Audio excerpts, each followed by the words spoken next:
The Laurel Museum is where you'll find the city of Laurel's history nicely preserved for remembrance and display. It captures Laurel's historical significance by bookmarking past events. We see the Citizens Against the Stadium that was left over from when they were protesting or against the decision to move the Washington Redskins up to the Laurel area. Highlighting various organizations that have made a huge impact on the Laurel community. What we have highlighted here are about a dozen or so organizations in town and in Laurel that are still continuing different ways to improve the community. And keeping artifacts that at first glance clearly show Laurel's history. And it goes very nice historically because we have the old-fashioned ballot box in there, which is part of our collection, so it kind of ties into the history as well. Coming in with more than 20 years of experience working in museums, Laurel resident Ann Bennett is no stranger to challenges. She's worked as an archaeologist, as a teacher, and now she's taking on the new leadership position as the executive director of the Laurel Museum.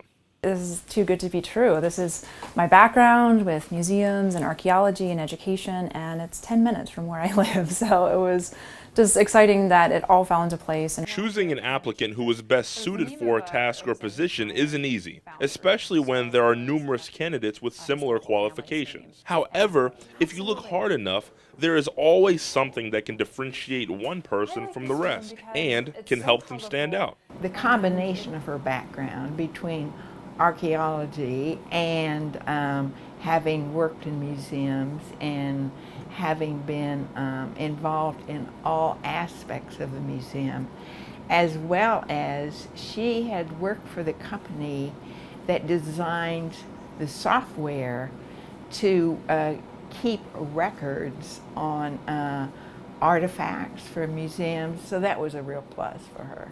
One word that should immediately come to mind when being a director of anything is organization. Mrs. Bennett's work ethic when it comes to organization is far above the status quo.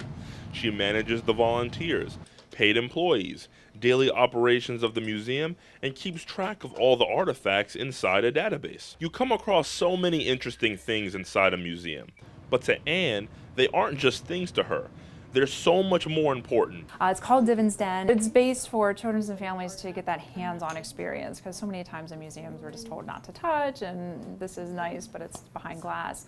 So this is a way to combine the history of the house and the Mill family with a little bit more of that interactive feeling that the kids need. Her fascination with history is her passion. I love the stuff. I love the objects, digging out of the ground and curating it and making sense of it and making stories of it. So that was the aspect of the history that I loved, was coming up with the stories about these artifacts. And I had a little bit of museum experience, and then I just kind of fell backward into the museum world. Thankfully, this world might not be far from you.